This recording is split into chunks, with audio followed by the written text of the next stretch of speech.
Professor Jayashankar Telangana వ్యవసాయ విశ్వవిద్యాలయం వచ్చే విద్యా సంవత్సరం నుంచి 3 సరికొత్త కోర్సులను ప్రారంభిస్తున్నట్లు ఉపకులపతి అల్దాస్ జానయ్య తెలిపారు.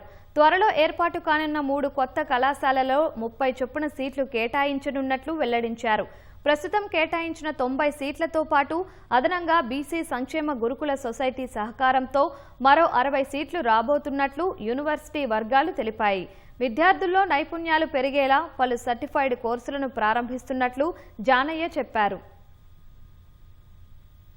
ఈ ప్రస్తుత విద్యా సంవత్సరం నుంచి 3 కొత్త కళాశాలలు రాష్ట్ర ప్రభుత్వ ఆదేశాల మేరకు విశ్వవిద్యాలయంలో ఏర్పాటు చేస్తున్నాం. ఈ సంవత్సరమే అడ్మిషన్స్ తీసుకుంటున్నాం. ఒక్కొక్క కళాశాలలో 30 మంది లెక్కన. ఒకటి వికారాబాద్ జిల్లాలోని కొడంగల్, ఉమ్మడి నల్గొండ జిల్లా హుజూర్ నగర్, ఒకటి నిజామాబాద్ డిస్టిక్ లో ఈ 3 కొత్త కళాశాలలు ఈ సంవత్సరం ప్రారంభిస్తున్నాం. జీవోలు కూడా వచ్చేసినాయి. వచ్చే విద్యా సంవత్సరం నుండి బీఎస్సీ హార్టికల్చర్ కోర్సును కూడా ఈ విశ్వవిద్యాలయంలో అనుబంధంగా ఉన్న వ్యవసాయ కళాశాల అశ్వరావుపేటలో స్టార్ట్ చేయబోతున్నాము. అదేవిధంగా ఎంఎస్సీ హార్టికల్చర్ కూడా వచ్చే విద్యా సంవత్సరం నుంచి అదే అశ్వరావుపేటలో స్టార్ట్ చేయబోతున్నాము. ఇంకొక వినూత్నమైన first of its kind in the country MTech digital agriculture and technology 2 సంవత్సరాల కోర్సును కూడా వచ్చే విద్యా సంవత్సరం నుంచి మొదలు పెడుతున్నాము. సో ఈ విధంగా విద్యారంగంలో 3-4 కొత్త కోర్సులు వచ్చే విద్యా సంవత్సరం నుంచి అశ్వరావుపేట కళాశాలలో ప్లస్ రాజేంద్ర నగర్లోనూ పెట్టబోతున్నాం.